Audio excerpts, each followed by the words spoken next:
Il existe des femmes qui traversent la vie en portant en elles quelque chose d'ancien, un savoir silencieux qui les distingue du tumulte du monde moderne. Dès que vous les rencontrez, vous le ressentez, même si vous ne pouvez pas l'expliquer.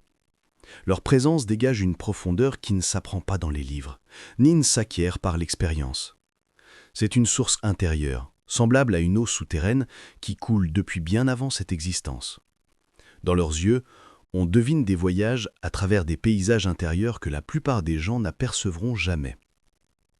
Carl Jung parlait de ces âmes qui portent la sagesse accumulée de l'inconscient collectif, des consciences qui ont traversé des couches d'expérience humaine bien au-delà de ce qu'une seule vie pourrait contenir. Ce ne sont pas de simples théories ou des rêveries romantiques. Ce sont des schémas reconnaissables, qui émergent naturellement chez certaines femmes. 12 signes distincts se révèlent, sans effort ni volonté. La femme à l'âme ancienne ne choisit pas ses traits. Ce sont eux qui la choisissent. Elle les incarne parce qu'elle ne peut vivre autrement, tout comme une rivière suit le lit creusé par des eaux ancestrales. Dans ce que vous allez découvrir pourrait bien faire écho à quelque chose que vous avez toujours ressenti, sans jamais pouvoir le nommer. Ces 12 signes ne sont pas des exploits à accomplir ni des objectifs à atteindre. Ce sont des révélations de ce qui existe déjà, juste sous la surface de votre être. Les reconnaître ne les crée pas. Cela ne fait que mettre en lumière une vérité qui a toujours été là. Et cette prise de conscience change tout, dans la façon dont vous vous comprenez et dont vous percevez votre place dans un monde souvent fait pour un autre genre de personnes. Le premier signe se manifeste comme une faim que le confort matériel ne peut jamais rassasier. Tandis que d'autres trouvent la satisfaction dans l'accumulation ou la réussite, la femme à l'âme ancienne se réveille chaque matin avec une question brûlante au creux de la poitrine. Quel est le sens de tout cela ? Ce n'est pas une curiosité passagère ou un simple jeu intellectuel. C'est un besoin vital, aussi essentiel que l'air ou l'eau. Même lorsqu'elle essaye de l'ignorer, elle n'y parvient pas. Sa quête de sens la pousse souvent à s'éloigner des chemins tout tracés. Là où d'autres suivent des routes balisées, elle se sent attirée par la philosophie, la psychologie profonde, les traditions spirituelles qui parlent de l'évolution de l'âme et non de la satisfaction de l'ego. Elle lit Jung, non par intérêt académique, mais parce que ces mots décrivent un territoire intérieur qu'elle explore depuis toujours, sans carte. Elle se reconnaît dans ses descriptions de l'individuation, ce processus de toute une vie qui consiste à devenir pleinement soi-même au-delà des conditionnements et des attentes. Cette quête l'amène dans des lieux que d'autres ne peuvent comprendre. Avez-vous déjà ressenti la nostalgie d'un endroit où vous n'êtes jamais allé ? Le deuxième signe se manifeste par une connexion inexplicable à certains lieux, cultures ou époques historiques. Une femme à l'âme ancienne peut se retrouver face à un paysage et ressentir une reconnaissance si profonde qu'elle en a les larmes aux yeux. Ce n'est pas la nostalgie d'un souvenir de vacances, mais une mémoire cellulaire qui transcende cette existence. Elle se tient devant des ruines antiques ou marche dans une forêt et quelque chose en elle murmure « Je connais cet endroit ». Elle peut ressentir une affinité profonde pour la spiritualité celtique, être émue aux larmes par une cérémonie du thé japonaise ou vibrer en découvrant la sagesse des traditions autochtones. Ce ne sont pas de simples intérêts ou des préférences esthétiques, c'est comme si elle se souvenait plutôt qu'elle n'apprenait. Quand elle rencontre ces résonances, une partie d'elle se détend, comme un souffle retenu depuis toujours pouvait enfin s'échapper. Ce n'est pas forcément un souvenir de vie antérieure, même si elle s'interroge parfois, mais plutôt une résonance archétypale. L'âme reconnaît des motifs qu'elle a déjà vus à travers la mémoire collective de l'humanité. Le troisième signe se réveille dans sa façon d'aborder la souffrance. Sa compassion n'est pas feinte, ni le fruit d'un effort moral. Elle jaillit naturellement, comme une source qui ne peut s'empêcher de couler. La femme à l'âme ancienne perçoit l'unité entre tous les êtres, non pas comme un concept spirituel, mais comme une réalité vécue. Lorsqu'elle est témoin de la douleur d'autrui, elle ne s'en dissocie pas. Elle la reconnaît comme faisant partie de l'expérience humaine universelle. Les frontières entre soi et l'autre lui semblent perméables, ce qui est à la fois un don et un fardeau. Son désir d'aider ne naît pas du besoin de reconnaissance ou de gratitude. Elle donne parce que donner est l'expression naturelle de la compréhension qu'il n'y a pas de réelle séparation entre soi et l'autre. Quand quelqu'un souffre, une partie d'elle souffre aussi, non pas dans une confusion des limites, mais dans une reconnaissance authentique de l'interconnexion. Cette empathie peut être épuisante, car elle ressent le poids du monde plus intensément que la plupart. Elle ne peut détourner le regard de la souffrance, ni la rejeter comme un problème étranger. Elle porte en elle la conscience de la douleur collective que d'autres parviennent à ignorer par la distraction ou le déni. Pourtant, malgré cette sensibilité extrême, le quatrième signe se manifeste. Un calme intérieur inébranlable. Les crises extérieures ne déstabilisent pas son centre. Par une mystérieuse connaissance intérieure, elle a compris la nature transitoire de tous les drames humains. Là où d'autres paniquent, elle devient un point d'ancrage naturel.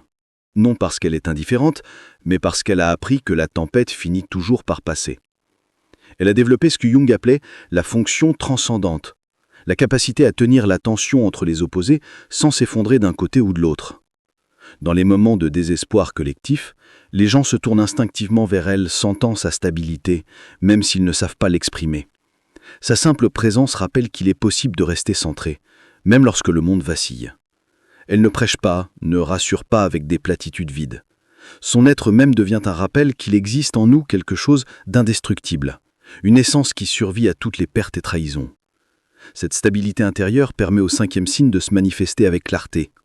Elle est perpétuellement en avance sur son temps, percevant les changements de société avant qu'ils ne deviennent évidents pour les autres.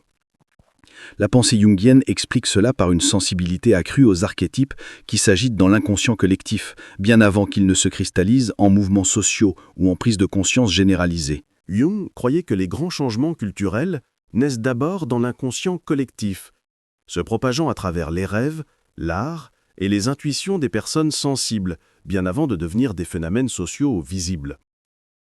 Pourtant, ce don d'anticipation isole souvent la femme à l'âme ancienne. Lorsqu'elle parle des transformations qu'elle pressent, on la prend parfois pour une rêveuse, une excentrique, voire une alarmiste. Les autres ne sont pas prêts à voir ce qu'elle voit. Des années plus tard, lorsque ces intuitions deviennent des évidences pour tous, plus personne ne se souvient qu'elle l'avait annoncé. Être pionnière, c'est porter la solitude de la vision. Elle a appris à ne pas trop expliquer, car ceux qui sont prêts comprendront, et ceux qui ne le sont pas résisteront. Peu importe la clarté de ses paroles, elle marche toujours un pas devant le collectif, ce qui signifie qu'elle avance souvent seule. Cette distance nécessaire vis-à-vis de la conscience collective mène naturellement au sixième signe qui caractérise la femme à l'âme ancienne. Non seulement elle tolère la solitude, mais elle en a besoin, comme d'un aliment essentiel. Pour elle, le temps passé seul n'est ni un échec social, ni une fuite devant les responsabilités. C'est un espace sacré où elle se retrouve, où elle peut écouter les murmures de son monde intérieur sans que le vacarme des attentes extérieures ne vienne les étouffer. Elle se sent souvent étrangère à son époque, comme si elle venait d'un autre temps et devait s'adapter à des coutumes qui ne lui ressemblent pas. La vitesse de la vie moderne, la superficialité des échanges, le bruit et la distraction qui semblent stimuler les autres, tout cela l'épuise au lieu de la nourrir. Les moments de solitude deviennent alors des occasions d'intégration, de digestion de tout ce que le monde lui impose, un monde qui va trop vite et valorise trop peu. Dans le silence, elle se reconnecte à la source de son savoir, cette voix intérieure qui dit la vérité, même quand tout à l'extérieur n'est que tumulte et confusion. Les autres s'inquiètent parfois qu'elle soit trop seule, mais elle connaît la différence entre la solitude subie et la solitude sacrée. Dans ces moments, elle ne fuit pas la connexion. Elle retourne à la connexion la plus profonde qui soit, celle avec son âme. Là, elle peut lire, réfléchir, créer, simplement être, sans avoir à se justifier ou à jouer un rôle. Elle ressort de ses retraites régénérée, prête à affronter le monde à nouveau. Car elle a touché ce point d'immobilité en elle qui lui rappelle qui elle est, au-delà de toutes les obligations et de tous les masques. Cette capacité à tirer profit de la solitude est l'une de ses plus grandes forces, même si le monde ne la reconnaît pas comme telle. Le septième signe se manifeste dans sa relation aux possessions matérielles et aux signes extérieurs de réussite. Elle ne parvient pas à donner un sens profond à l'accumulation. Les objets lui semblent lourds, éphémères, et finalement vides de vraie valeur. Jung enseignait que l'âme expérimentée comprend l'inutilité de rassembler ce qui ne peut être importé au-delà de cette vie. Elle a abandonné l'illusion que le bonheur s'achète ou que le statut social apporte une satisfaction authentique. Cette prise de conscience n'est pas le fruit d'un rejet moraliste du matérialisme, mais d'une expérience vécue. Chaque réussite, chaque acquisition la laissait inchangée à l'intérieur. Cela ne signifie pas qu'elle vit dans la pauvreté ou qu'elle rejette la beauté. Au contraire, elle trouve la richesse dans la simplicité, reconnaissant l'essence derrière l'apparence. Un coucher de soleil l'émeut plus qu'un achat coûteux. Une conversation authentique la nourrit davantage qu'un événement mondain prestigieux. Elle a intégré la vérité que seule la croissance intérieure et l'expérience authentique constituent un véritable trésor. Tout le reste n'est que décor temporaire dans une pièce de théâtre dont le rideau finira par tomber. Les objets ne sont que des accessoires que l'on rendra un jour. Le 8e signe se révèle dans son affinité naturelle avec les enfants et les personnes âgées. Jung observait que les âmes évoluées reconnaissent chez les enfants l'archétype de l'enfant éternel, le puer aeternos, symbole de pureté originelle et de connexion directe avec le monde archétypal. Elle voit dans leurs yeux quelque chose qu'elle se rappelle, une clarté encore intacte, non obscurcie par les conditionnements sociaux. Les enfants réagissent différemment à sa présence. Ils sentent qu'elle les voit vraiment, non comme des êtres à façonner, mais comme des âmes complètes dans de petits corps. Elle leur parle avec respect, sachant que l'âge ne détermine pas la profondeur d'une âme. Elle écoute leurs observations, leurs questions, leurs mondes imaginaires, reconnaissant dans ses paroles une sagesse oubliée par les adultes. Les enfants lui confient souvent ce qu'ils cachent aux autres, sentant une sécurité dans sa présence. Elle leur offre l'espace d'être pleinement eux-mêmes, ce qui est peut-être le plus beau cadeau qu'une âme puisse offrir à une autre. Cette affinité avec les deux extrémités de la vie révèle une vérité profonde. L'âge réel ne se mesure pas en années, mais en deux profondeurs d'âme. Elle se sent proche des enfants et des anciens, car ils sont les plus proches du mystère. Les enfants viennent d'y arriver, les anciens s'y préparent à y retourner. Elle se tient dans cet entre-deux, mais reste tournée vers le mystère, là où la vie ordinaire oublie souvent de regarder. Le 9e signe se manifeste comme une femme spirituelle organique, qui naît de son être même. Son intérêt pour les réalités transcendantes ne vient ni d'une crise, ni d'une peur de la mort, ni d'un besoin de consolation. C'est un besoin naturel, comme une plante qui se tourne vers la lumière. Selon Jung, les vieilles âmes possèdent une intuition développée, qui perçoit spontanément les dimensions subtiles de la réalité, invisibles à la conscience ordinaire. Le spirituel n'est pas pour elle une fuite, mais la reconnaissance de ce qui est fondamentalement réel, l'ossement invisible qui soutient le monde visible. Les dogmes religieux et les doctrines rigides lui semblent trop étroits pour sa vision élargie. Elle respecte les traditions, mais ne peut pas se limiter à une seule interprétation de la vérité. Elle explore de nombreux chemins, trouvant la sagesse là où elle ne l'attendait pas, chez les mystiques chrétiens, dans la méditation bouddhiste, l'animisme autochtone ou la psychologie jungienne comme voie spirituelle. Elle tisse sa propre compréhension à partir de sources diverses. Elle sait que la vérité ultime ne se laisse pas enfermer dans des mots ou des règles. Elle doit être vécue, expérimentée, découverte à travers son propre voyage intérieur. Cette orientation spirituelle façonne sa manière d'être au monde. Elle cherche le sens plutôt que le plaisir, la croissance plutôt que le confort, la vérité plutôt que la distraction. Cela ne la rend pas austère ou triste. Au contraire, elle goûte souvent une joie profonde dans les moments les plus simples car elle perçoit la lumière cachée sous l'ordinaire. Un repas partagé, une communion. Une conversation difficile, une opportunité de connexion authentique. La perte, une initiation à une vie plus vraie. Tout devient pratique spirituelle quand on vit avec ce niveau de conscience. Le 10e signe est peut-être le plus visible pour les autres. Il se révèle dans une qualité impossible à feindre ou à cacher. Ses yeux portent quelque chose d'indisible. Il y a dans son regard une profondeur qui parle de longs voyages intérieurs, de douleurs transformées en sagesse, d'illusions abandonnées et de vérités embrassées. Jung disait que les yeux reflètent non seulement cette vie, mais la sagesse du soi, ce centre de conscience relié à l'éternel, au-delà des petites préoccupations de l'ego. Quand on croise son regard, on se sent vu entièrement, non seulement le masque que l'on porte, mais la vérité qui se cache dessous. Cela peut être réconfortant ou déstabilisant, selon la paix que l'on a avec ses propres profondeurs. Son regard ne juge pas, il perçoit. Il y a une qualité de témoin, de reconnaissance, qui peut donner à l'autre le sentiment d'être à la fois mis à nu et accepté. Elle voit l'ombre et la lumière, les blessures et le potentiel, et elle ne détourne pas le regard. Lorsque deux vieilles âmes se rencontrent, il y a souvent un moment de reconnaissance silencieuse qui passe par le regard seul. Aucun mot n'est nécessaire. La compréhension est immédiate et profonde. Elles savent. Dans cet instant, l'isolement que chacune porte ça l'allège un peu. Quelqu'un d'autre voit ce qu'elle voit, comprend ce qu'elle comprend. Ces rencontres sont rares, donc précieuses. Elle confirme qu'elle n'est pas seule dans sa façon d'être, même si la plupart du temps, elle marche sur un chemin que les autres ne voient pas. Ses yeux révèlent aussi ce qu'elle a intégré. Jung a beaucoup écrit sur l'ombre, ces parties de nous-mêmes que nous rejetons ou refoulons. La femme à l'âme ancienne a fait le travail difficile de regarder son ombre en face. Elle a reconnu sa propre capacité à la noirceur. Elle a intégré ce qu'elle y a trouvé, au lieu de le projeter sur les autres. Cette intégration se lit dans son regard comme un paradoxe, une douceur née de la connaissance de sa propre dureté, une compassion forgée par l'acceptation de sa propre cruauté. Elle s'est rencontrée elle-même, entièrement, et cette rencontre a transformé sa façon de voir le monde.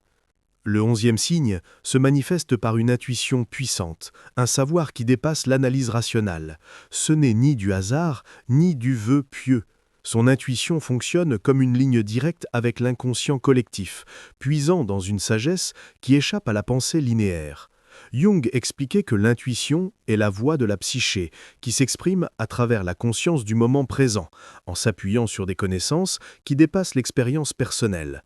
C'est l'une des 4 fonctions de la conscience selon sa typologie, celle qui perçoit les possibilités et les schémas invisibles à la pensée ou à la sensation. Elle a appris à faire confiance à ses guidances intérieures, même lorsqu'elles contredisent la logique ou l'opinion générale. Souvent, ses pressentiments se révèlent justes, parfois à sa propre surprise. Elle peut sentir qu'on lui ment sans preuve concrète, les mots semblent corrects, mais quelque chose en elle sait qu'ils sonnent faux. Elle devine l'issue des situations avant qu'elles ne se produisent, ressent dans son corps la direction à prendre, même sans pouvoir l'expliquer. Elle sait quand éviter certaines personnes ou opportunités, et découvre plus tard que son instinct l'a protégée. Ce don peut l'isoler, car elle vit dans une culture qui valorise la preuve rationnelle et méprise le savoir subtil.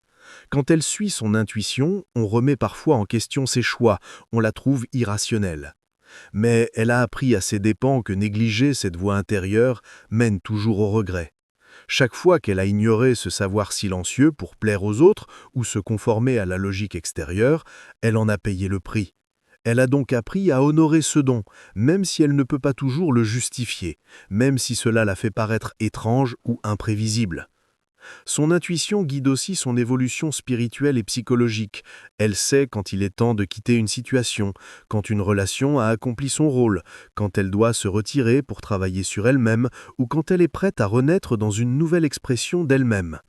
Cette guidance intérieure fonctionne comme une boussole, l'orientant constamment vers la prochaine étape de sa croissance. Elle n'a pas besoin d'autorité extérieure pour lui dire quoi faire. La sagesse la traverse directement, et elle a appris à reconnaître sa voix parmi toutes les autres qui réclament son attention.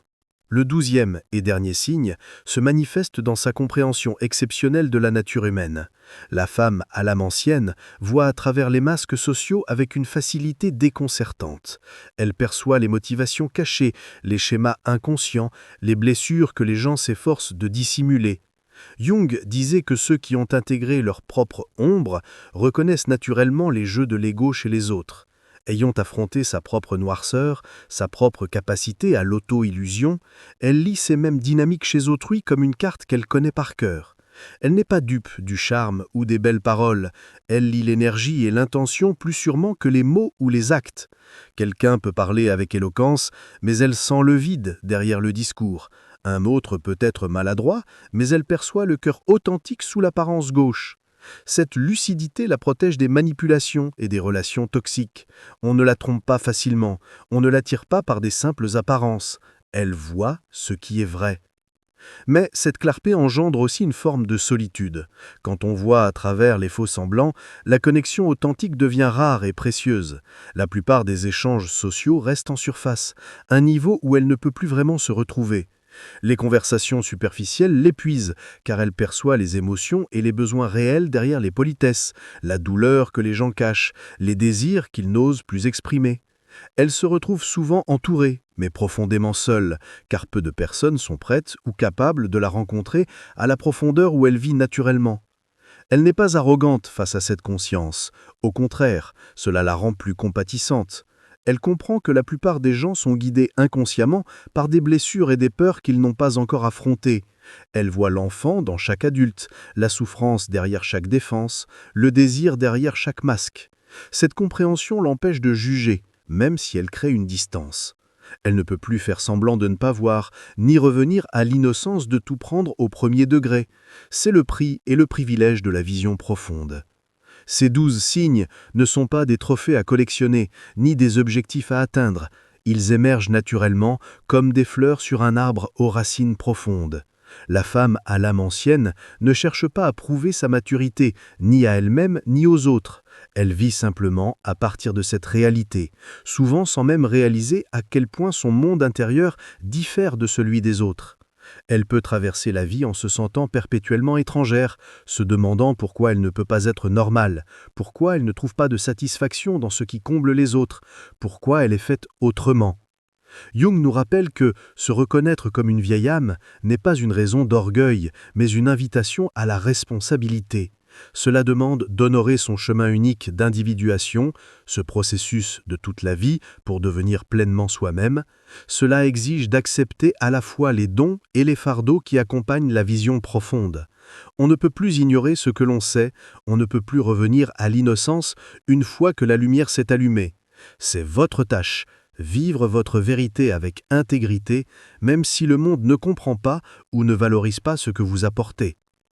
Le vrai signe d'une âme évoluée, c'est l'humilité devant le mystère infini de l'existence. Elle sait que, peu importe l'étendue de sa compréhension, il reste toujours des couches cachées. Chaque réponse ouvre sur de nouvelles questions. Chaque révélation montre combien il reste à découvrir.